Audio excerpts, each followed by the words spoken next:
Queridos, eu gostaria de nós meditarmos hoje. Na verdade, é uma palavra bastante diretiva, baseada em 2 aos Coríntios, capítulo 11, versículo 3. Segunda carta de Paulo à igreja em Corinto, capítulo 11, versículo 3. E vamos tomar aqui uma frase, uma única frase desse texto.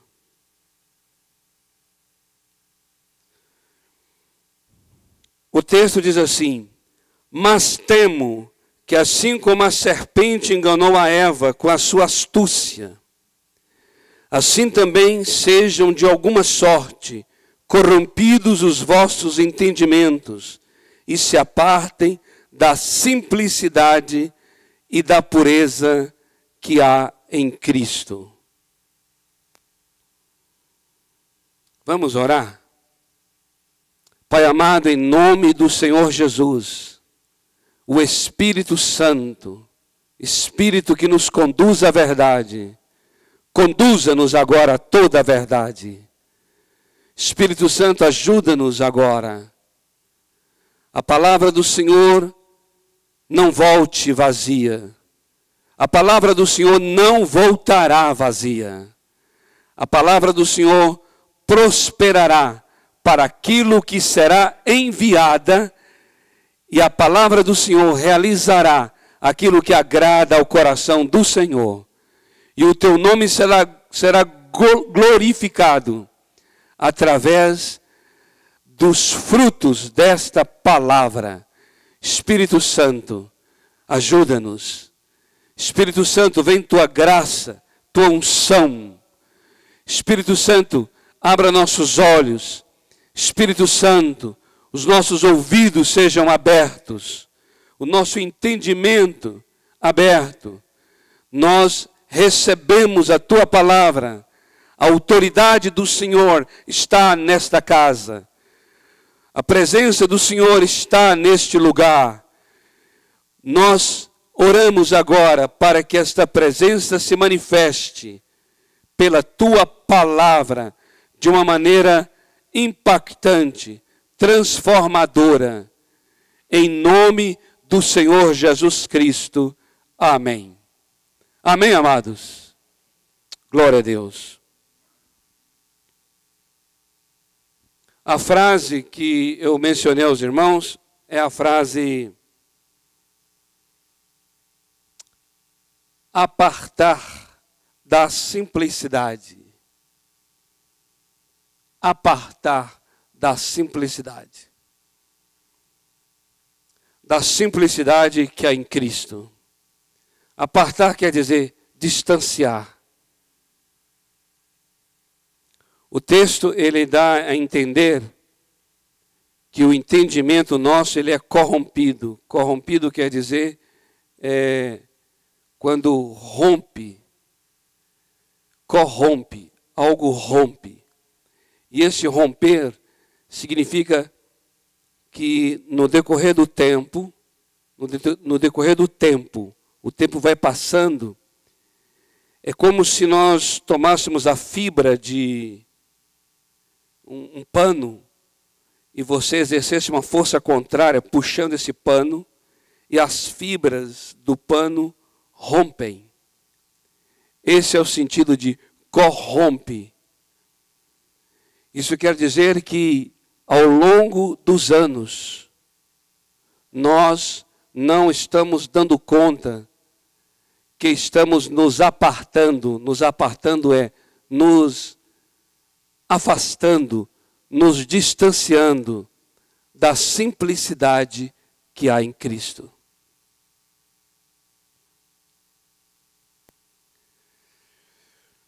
Amados, é inevitável o progresso de todas as coisas. É inevitável que as coisas avancem. É inevitável que a tecnologia aumente, é inevitável isso. Nós vivemos hoje num tempo totalmente diferente de 10 anos atrás. As coisas mudam tão rápido que 10 anos atrás já era bem diferente dos nossos dias hoje. 20 anos atrás, nem se fala. 50 anos atrás, o que acontece é que no passar do tempo, muitas coisas que como nós iniciamos, nós vamos nos distanciando disso e vamos perdendo isso. Outras coisas vão começando a entrar e a fazer parte, e nós nem nos percebemos, porque é algo diário, paulatino. A gente não dá conta que a nossa alegria de hoje não é mais como aquela do início. A nossa paixão de hoje não é mais como aquela do começo. A nossa entrega, a nossa dedicação, as nossas ações não são mais como aquelas do início.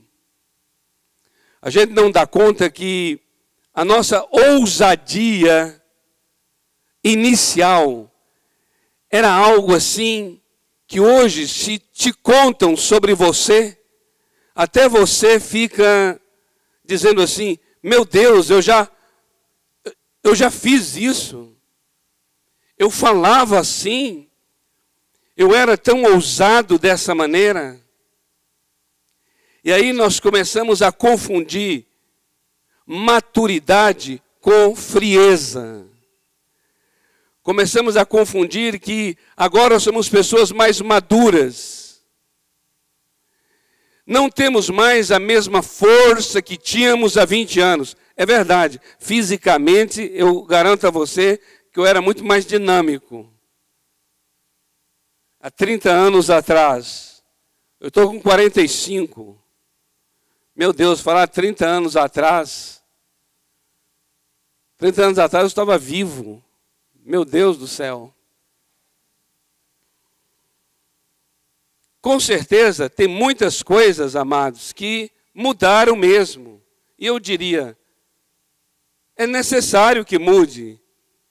Mas não é disso que estamos aqui falando. Nós estamos falando daquilo que deveria mudar e é normal que se mude, é inevitável que mude. Não. Eu estou falando de uma confusão que estamos fazendo entre maturidade, por exemplo, e falta de paixão. Parece que hoje não ter mais aquele mesmo amor que tinha antes é porque agora você é uma pessoa mais madura. Não. Você apodreceu. Você não amadureceu. Se menos amor é sinal de maturidade, eu gostaria de continuar imaturo.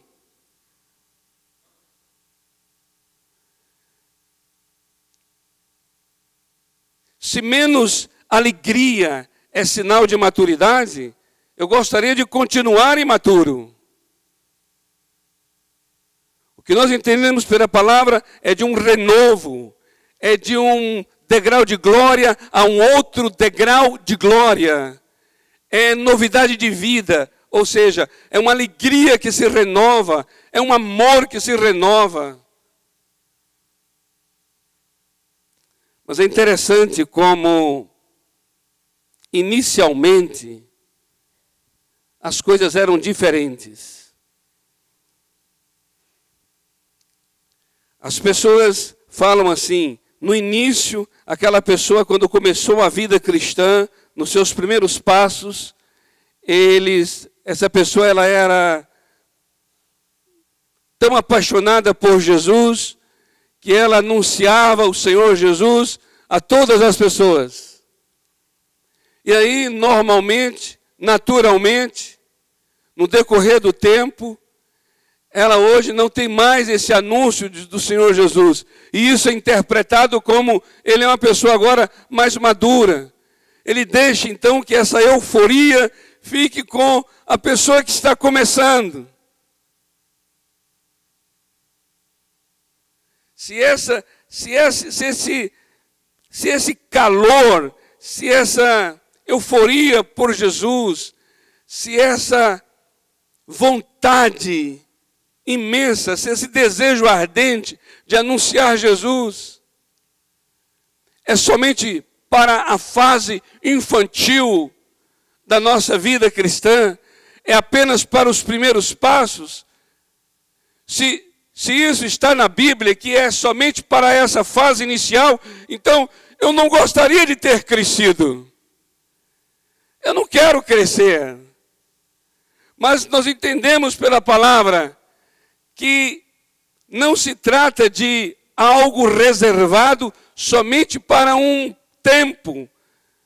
E parece que no decorrer do tempo, a maturidade se dá conta de esfriar aquele coração. Isso não é maturidade. O que está acontecendo é, estamos nos distanciando da simplicidade que está em Cristo. Esse é o diagnóstico que eu gostaria de trazer hoje. O temor do apóstolo em relação à igreja, porque ele quer apresentar ao Senhor, conforme o verso anterior, ele quer apresentar ao Senhor uma igreja pura, uma igreja virgem a Deus.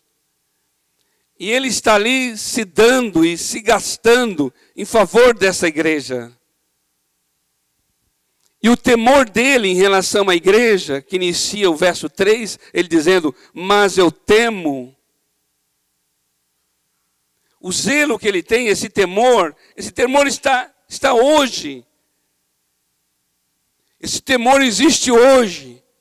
Temor aqui é esse zelo, esse cuidado com a igreja, esse mesmo zelo que o apóstolo está tendo pela igreja de Corinto, é o mesmo zelo que hoje o Senhor Deus tem colocado em favor da sua igreja nesses dias. Por quê? Porque há um distanciamento da simplicidade.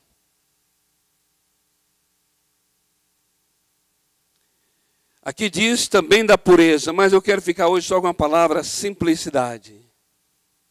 Eu queria ler com vocês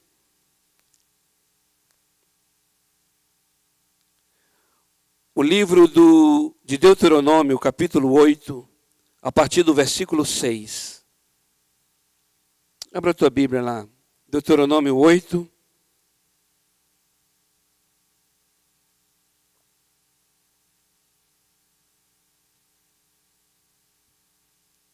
A partir do versículo 6.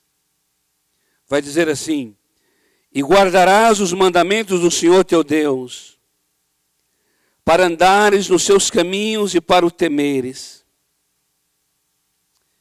Porque o Senhor teu Deus te está introduzindo numa boa terra, terra de ribeiros de águas, de fontes e de nascentes, que brotam nos vales e nos outeiros. Observa bem aqui agora. Nós estamos aqui diante de um momento em que Deus está falando ao seu povo, através de Moisés, um povo que está prestes a entrar na terra da promessa, Israel, na época chamada de Canaã. Esse povo é um povo que foi conduzido pelo deserto. Presta atenção nisso aqui. Conduzido pelo deserto. Foi lá que Deus, de fato, formou esse povo. Foi ali que Deus encontrou esse povo. Eu queria parar a leitura aqui. Nós vamos continuar essa leitura. Coloca teu dedo aí assim, marcando. E eu queria te mostrar uma palavra que o profeta Oséias O profeta Oséias quer dizer, sabe o quê? Quer dizer que Oséias veio profetizar quando o povo já foi estabelecido na terra da promessa. O povo já construiu cidades. O povo já havia prosperado. Mas ao mesmo tempo, o povo havia se desviado do Senhor. E aí veja o que está escrito em Oséias, capítulo 13, versículo 5. Deixa o teu dedo lá em Deuteronômio. Oséias, capítulo 13, versículo 5. O que Deus fala sobre onde foi que ele encontrou esse povo. Observa. Oséias capítulo 13, verso 5 diz: Eu te conheci no deserto, em terra muito seca. Aqui o Senhor está falando sobre a infância de Israel. Onde foi que eu te conheci, Israel? Quando nós começamos, Israel, o relacionamento teu comigo, onde foi que eu te conheci? Eu te conheci no deserto, em terra muito seca. Aqui o Senhor está dizendo, ali você não tinha nada. Ali você não era nada. Ali você não possuía nada. Ali você dependia única e exclusivamente de mim. Foi ali que eu te conheci. Por que Deus está falando isso através do profeta Oséias a Israel? Porque Israel está precisando agora receber, através desse profeta, uma palavra de lembrança, de recordação. Justamente porque Israel está esquecendo.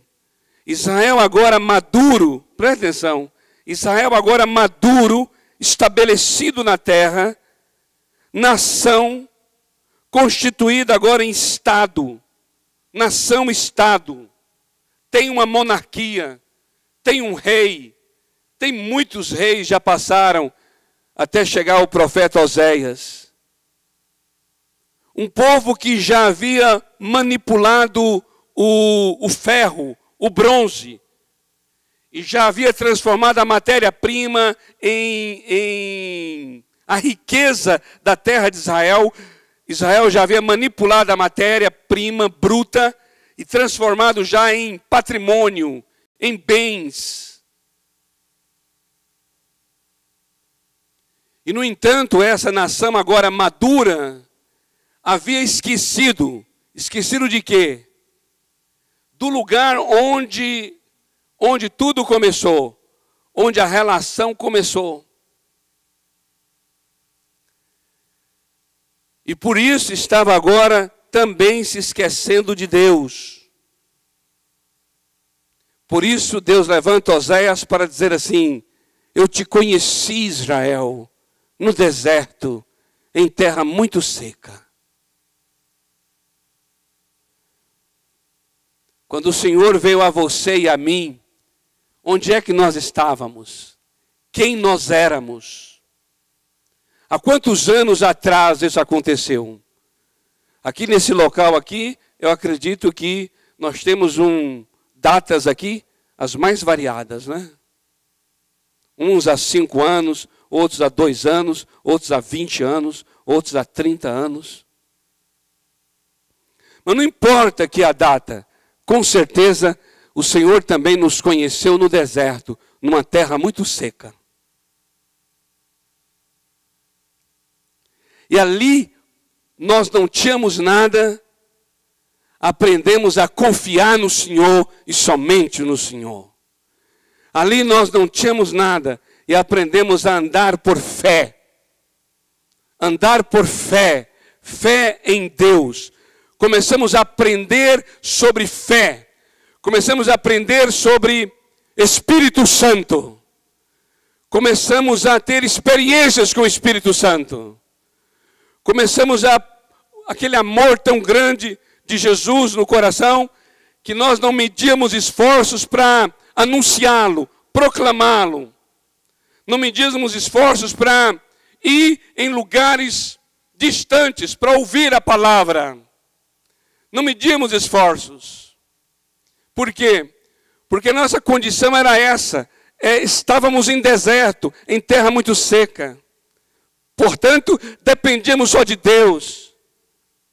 A experiência com o sobrenatural era muito mais sensível, porque a nossa entrega também era muito maior, era muito mais dedicada. Aí vamos voltar a Deuteronômio. Espero que você tenha marcado com o dedo. Deuteronômio. Observe agora exatamente o que Deus está falando. Antes, muitos anos, séculos antes do profeta Oséias. O Senhor está falando a respeito dessa terra. Ele está dizendo, olha aqui, porque o Senhor teu Deus te está introduzindo numa boa terra, terra de ribeiros de águas, de fontes, de nascentes, que brotam nos vales e nos outeiros, terra de trigo e cevada, de vides, figueiras e romeiras, terra de oliveiras, de azeite e de mel, terra em que comerás o pão sem escassez, e onde não te faltará coisa alguma, terra cujas pedras são ferro, e de cujos montes poderás cavar o cobre. Comerás, pois, e te fartarás, e louvarás ao Senhor teu Deus pela boa terra que te deu. Agora observa, guarda-te, que não te esqueças do Senhor teu Deus, deixando de observar os seus mandamentos, os seus preceitos, os seus estatutos, que eu hoje te ordeno, para não suceder que, depois de teres comido e estares farto, depois de teres edificado boas casas e estares morando nelas, depois de se multiplicarem as tuas manadas e os teus rebanhos, a tua prata e o teu ouro, sim, depois de se multiplicar tudo quanto tens, se exalte o teu coração e te esqueças do Senhor teu Deus, que te tirou da terra do Egito, da casa da servidão, que te conduziu por aquele grande e terrível deserto de serpentes abrasadoras e de escorpiões, e de terra árida em que não havia água, e onde te fez sair água da rocha pederneira, que no deserto te alimentou com maná, que teus pais não conheciam, a fim de te humilhar e te provar, para nos teus últimos dias te fazer bem, e digas no teu coração, a minha força e a fortaleza da minha mão me adquiriram estas riquezas. Antes te lembrarás do Senhor teu Deus, porque Ele é o que te dá força para adquirires riquezas, a fim de confirmar a sua aliança, que jurou a teus pais, como hoje se vê. Observe o que está aqui. Observa. Deus já está mostrando através de Deuteronômio, de Moisés, algo que daqui a alguns anos, muitos anos, quando esse povo entrar na terra, e esse povo transformar a terra, e esse povo edificar poços, esse povo construir casas, esse povo começar a trabalhar com as riquezas, com os minerais, e quando vocês estiverem, sabe, tudo ao redor de vocês, nada faltando, tendo tudo, não se esqueça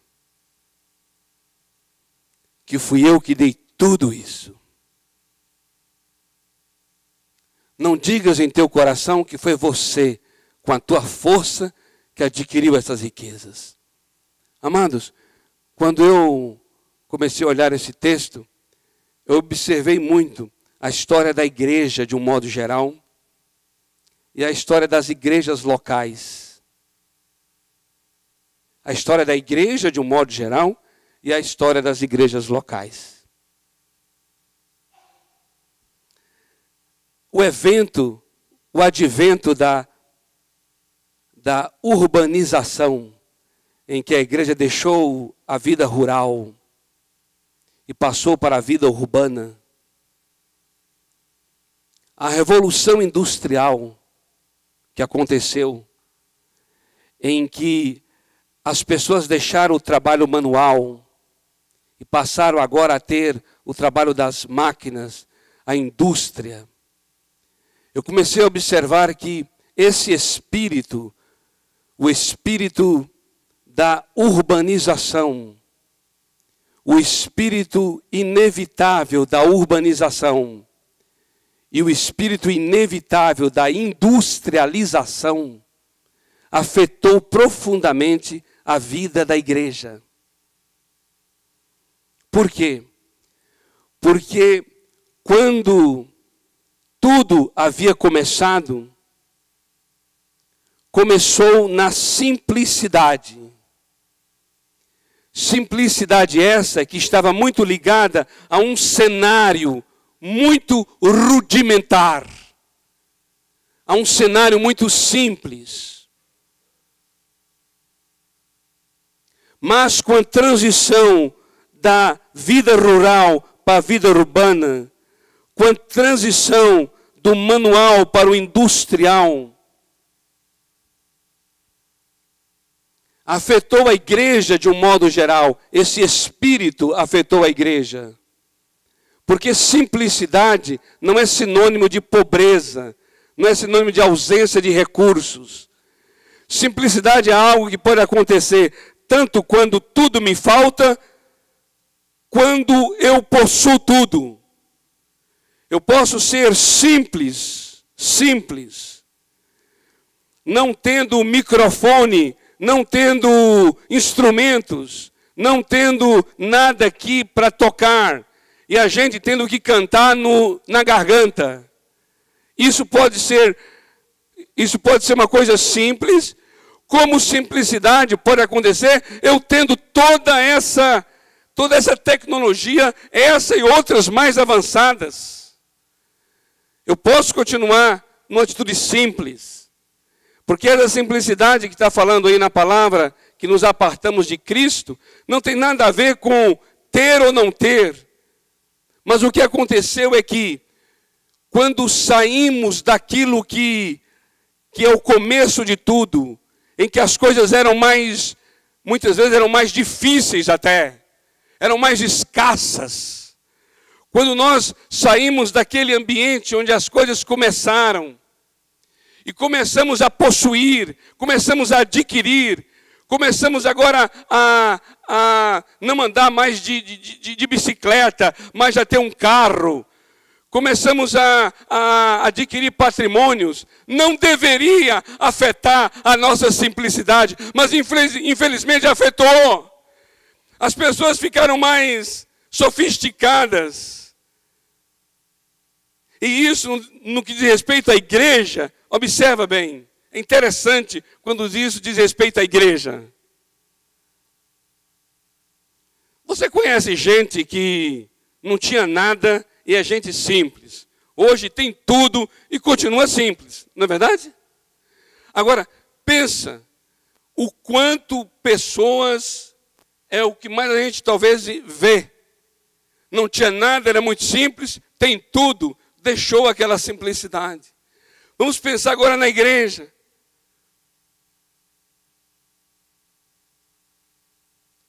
Eu ouço uns testemunhos de pessoas que contam, e a história da comunhão cristã aqui não é diferente. Não é diferente. Porque a história das igrejas locais é uma história bem parecida umas com as outras. E o que é parecido? É assim, o início era uma escassez de recursos. O início, todo mundo se envolvia numa unidade de coração, uma paixão, para desde quem vai limpar, lavar o salão, colocar cadeira, tirar cadeira. Isso quando tem cadeira e quando tem salão. Porque muitos desses trabalhos começaram em lugares inóspitos, terríveis, que não tinha nada. Mas a grande questão não era o local, não era o que tinha, o que deixava de ter, era que havia ali um amor, uma unidade de coração, uma paixão por Jesus, uma paixão pelas vidas, uma paixão pela palavra de Deus.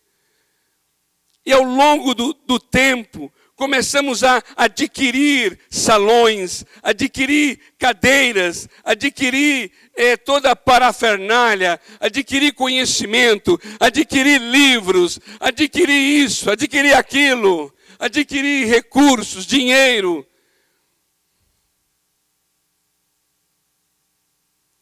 E começamos a ser afetados e não nos damos conta que estamos nos afastando da simplicidade. A simplicidade que há em Cristo Jesus. O que isso significa? Que hoje podemos ter todas as coisas que naqueles dias não tínhamos, mas também hoje não temos mais aquela paixão pela palavra, aquela paixão por Cristo, aquela unidade de coração entre os membros. Hoje não precisa mais pegar as cadeiras cada um, porque já tem um funcionário que faz isso. E louvado seja Deus, porque tem uma pessoa que faz isso. A questão não está em que antes não tínhamos e hoje tem. A questão está no fato de que antes havia uma paixão, um amor, essa unidade de estarmos juntos. Com o passar do tempo, fomos nos distanciando disso. E chamamos isso de maturidade. Hoje nós somos gente mais madura. Eu não entendo isso. Não é assim que eu interpreto. Eu entendo assim. Robério, você antes era uma pessoa muito mais simples. Você antes lidava com vidas. Você antes era uma pessoa que tinha prazer em evangelizar. Orava por enfermos. Entrava em lugares ermos, lugares difíceis. Para quê? Para orar por enfermos, para orar por pessoas endemoniadas. As experiências que eu já tive de cura divina e de expulsar demônio. Aí eu falo, hoje eu estou maduro. Hoje eu fico dentro de uma sala. Hoje eu tenho um iPod.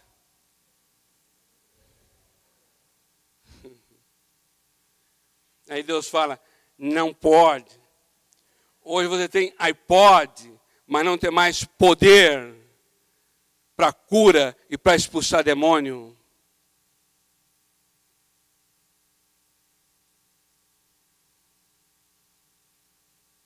Hoje tem um ministério que cuida disso.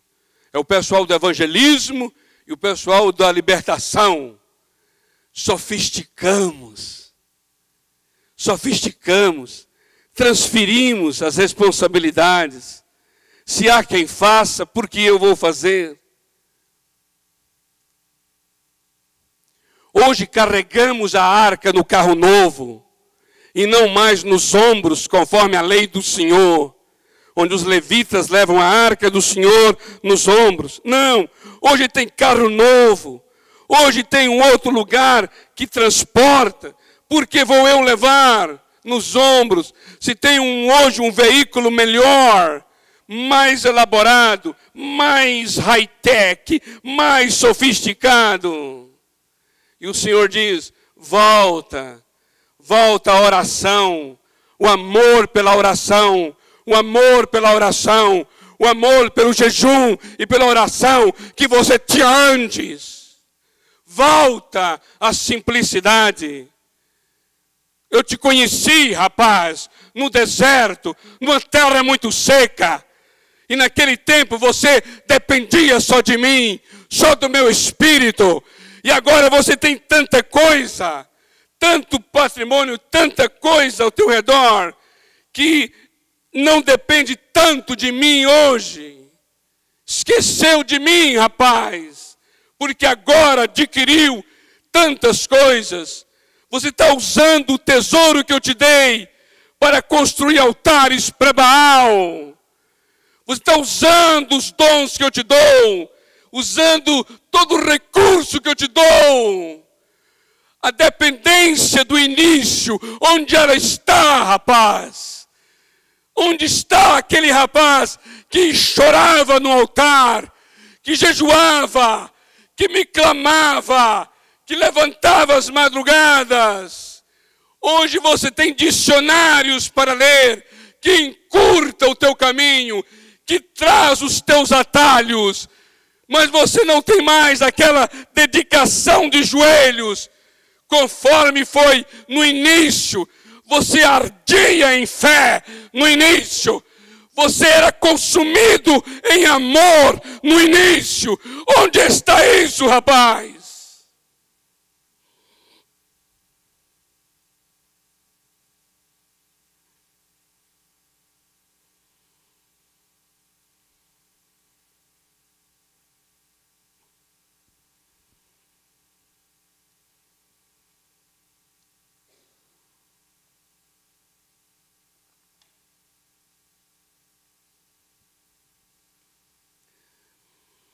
Eu te conheci numa terra muito seca.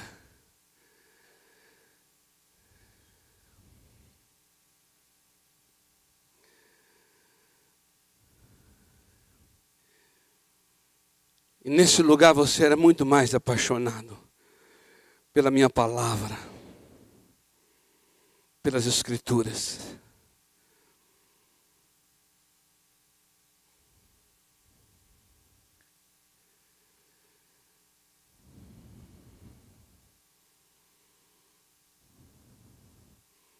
Não digas no teu coração, foi minha força, a fortaleza da minha mão que adquiriu isso. Não diga isso não.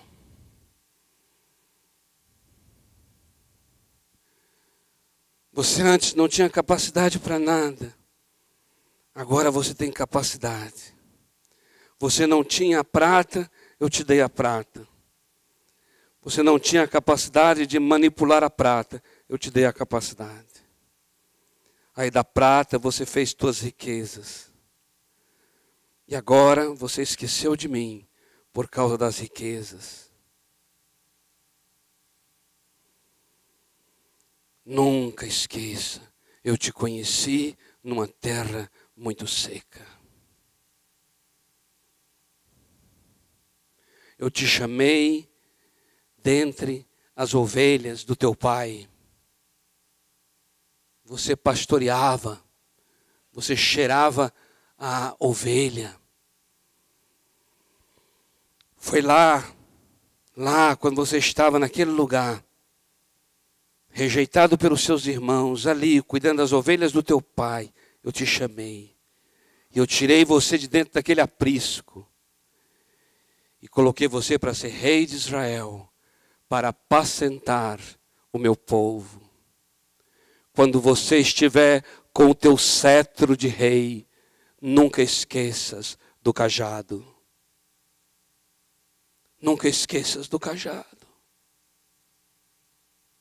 Quando você estiver com o cetro e a coroa sentado em teu trono, reinando, leva contigo o cajado.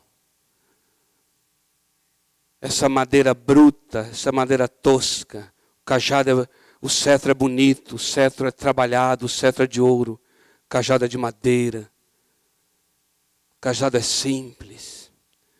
Quando você segurar teu cetro, você não esqueça teu cajado, porque você está onde está, porque eu que te chamei e te tirei de detrás das ovelhas, eu te tirei de dentro do aprisco, de dentro do curral do teu pai.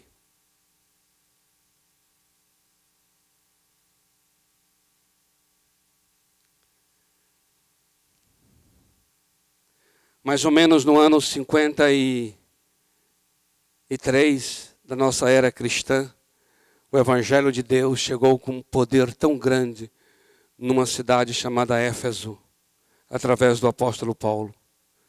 Mais ou menos no ano 53, 56, o Espírito Santo veio sobre 12 homens. Eles não conheciam o poder do Espírito.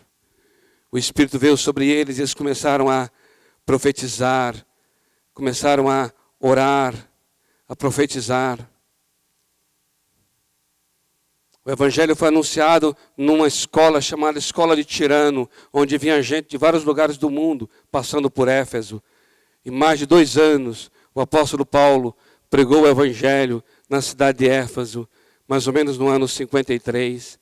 E ali no fervor do Espírito, no poder de Deus, começou ao ar livre, no teatro de Tirano, na feira popular, ao ar livre, começou a igreja de Éfeso. No ano mais ou menos 95, 42, 43 anos depois, o apóstolo João estava escrevendo para essa mesma igreja, dizendo: volta ao início, volta às práticas das primeiras obras, porque tu abandonaste o primeiro amor. Volta ao início. Não se aparte da simplicidade. Não se aparte da simplicidade.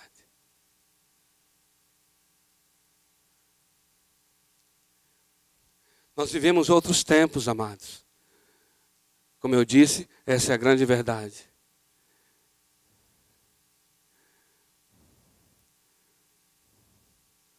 Nós vivemos outros tempos. Eu estava ouvindo a história nesse final de semana de uns irmãos contando, um grupo de jovens, que na época eram uns adolescentes, né? Há uns 11 anos atrás, de um acampamento em que eu estive ministrando, eu nem me recordava mais. E eles falando da dureza que foi montar aquele acampamento, naquela fazenda. Não tinha nada. Era uma casa muito engraçada. Não tinha parede, não tinha nada. Tivemos que varrer tudo, assim, tirar bosta de vaca. E armar uma lona. Parecia um circo mambembe, um negócio horroroso. Chovia, era uma lama. Tínhamos que andar assim, pisando. E o sapato ficando na lama. E eles contando para mim, e falando de as gambiarras que fizeram para poder montar a caixa de som, as luzes para poder ficar aquelas lâmpadas assim, no teto assim. E ali aqueles jovens hoje de 25 anos, 30 anos, dizendo assim: para nós foi o divisor de águas em nossas vidas. Nunca mais fomos as mesmas pessoas.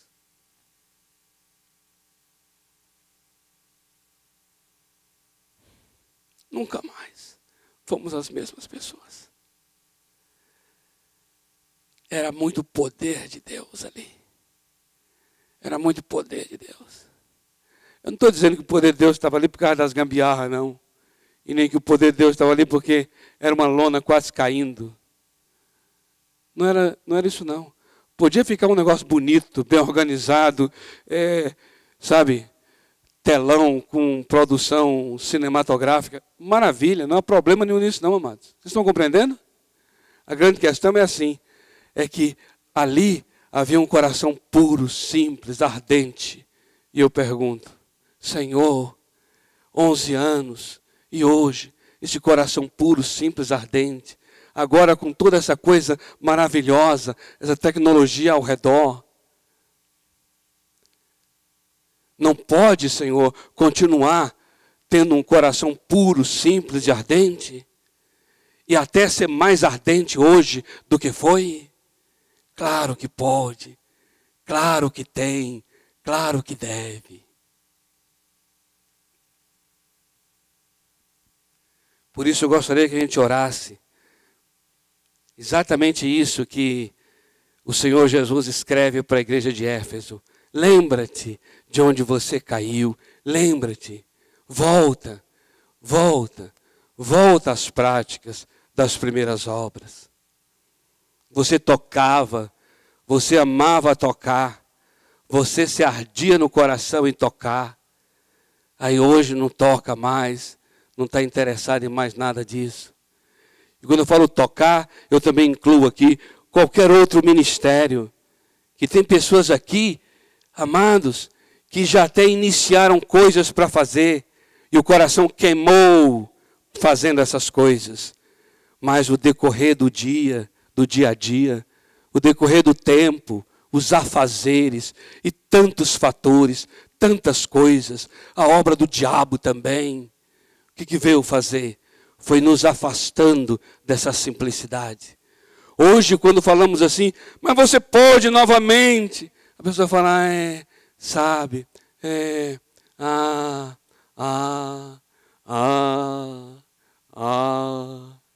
Aí essas declarações assim saudosistas, né? Já foi, já passou. Não, não.